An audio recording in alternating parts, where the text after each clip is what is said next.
Unreal Engine 5.3.1 is now available, so be sure to upgrade your engine if you're using UE 5.3. This hotfix release includes 36 fixes.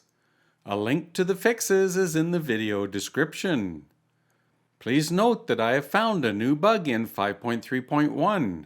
Sometimes the minimap does not display the imported landscape, and attempting to pan and zoom the minimap will simply freeze the editor. Thank you, Epic. Epic Games changes engine price for non-game usage. Tim Sweeney mentions a move to a per-seat or subscription model in 2024 for Unreal Engine users, but this price change only applies to non-game development use. The example he gives is the automotive industry, but it would also apply to video production, architects, etc. People that use Unreal Engine commercially, but in a non-game setting or in a way that won't result in royalties. Epic is tentatively planning on a next-generation terrain system sometime in the future. They do not specify any specific engine version this will be released with, or how far into the future this will be. It could be Unreal Engine 6 or 7 for all we know. This should not mean the demise of height map-based software like TerreSculptor, since all real-world terrain systems are still height map-based. The new Unreal Engine terrain system sounds like it is a mesh-based solution, which would allow for caves and overhangs and other features not possible with height maps. However, the conversion of digital elevation models will still require software like TerreSculptor. Most likely, this will mean that I will have to continue increasing the GIS functionality and mesh export functionality in TerreSculptor. Users of Unity and Godot will still be using height map-based terrains in those engines.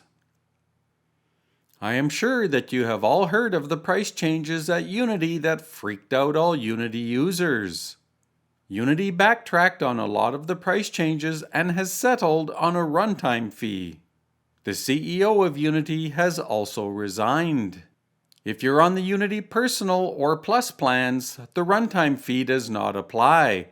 The new Unity runtime fee will only apply to Unity Pro and Unity Enterprise. A link to the price change information is in the video description.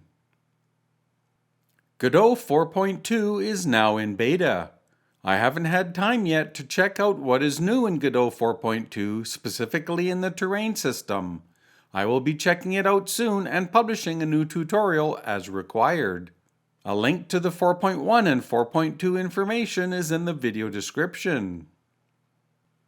If you're one of the people who is leaving the Unity Engine ecosystem due to the price changes and lost faith in the company, there are other engines besides Godot and Unreal that you may wish to check out. The O3DE engine, or O3DE, is another choice that game developers have for a development platform. O3DE is cross-platform, open source, high quality, and supported by companies such as Microsoft and Intel. The O3DE engine was originally the Amazon Lumberyard engine. Link in the video description. Some of the future features of TerreSculptor will still be relevant for the new terrain system that Epic Games has planned for Unreal Engine. TerreSculptor will be introducing many new GIS-related features, including DEM file metadata extraction, which will use the headers and meta tags to retrieve a lot more of the DEM file data. Tile location information, which will use the metadata to determine exactly where the tile is located on the Earth. Feature coordinate marking, which will use the metadata for determining tile Earth location and allow for latitude and longitude marking on the height map of specific tile features such as towns.